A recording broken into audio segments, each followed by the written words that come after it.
Hello, everybody, and thank you for tuning in to the weekly report. Twitter files make it clear we must abolish the FBI. As we learn more and more from the Twitter files, it's becoming all too obvious that the federal government agencies such as the FBI viewed the First Amendment of our Constitution as an annoyance and an impediment. In Friday's release from the pre-Musk era, journalist Matt Taibbi makes an astute observation. Twitter was essentially an FBI subsidiary. The FBI, we now know, was obsessed with Twitter. We learned that agents sent Twitter Trust and Safety Chief Yoel Roth some 150 emails between 2020 and 2022.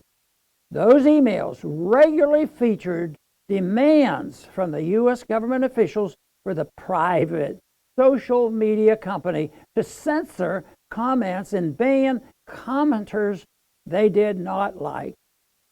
The Foreign Influence Task Force, a U.S. government entity that included the FBI as well as other intelligence agencies, expressly forbidden from domestic activities, numbered 80 agents engaged regularly in telling Twitter which tweets to censor and which accounts to ban.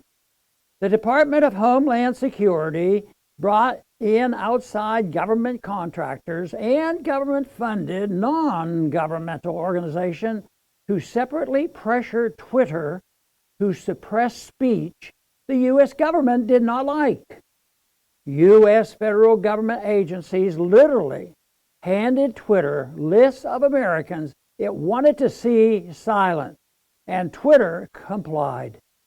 This should be a massive scandal, and likely it would have been had it occurred under a Trump administration.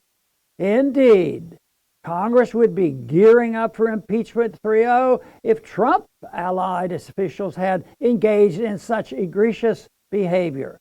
But since these U.S. government employees were by and large acting to suppress pro-Trump sentiment, all we hear are crickets.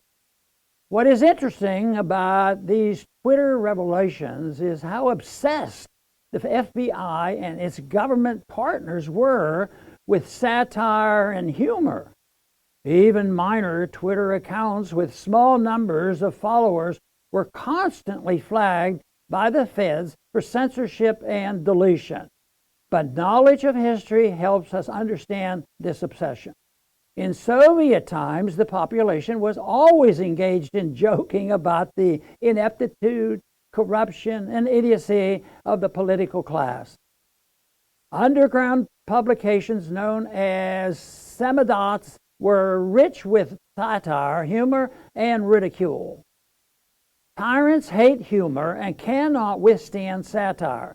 That is clearly why the FBI and CIA was determined to see a heavy hand raised against any American poking fun at the deep state.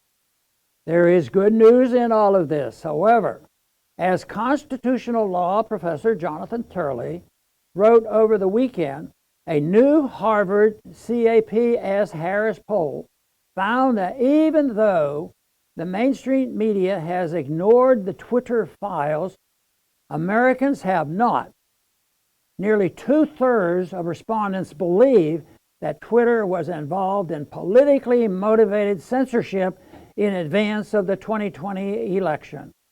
Some 70% of those polled believe Congress must take action against this corporate state censorship.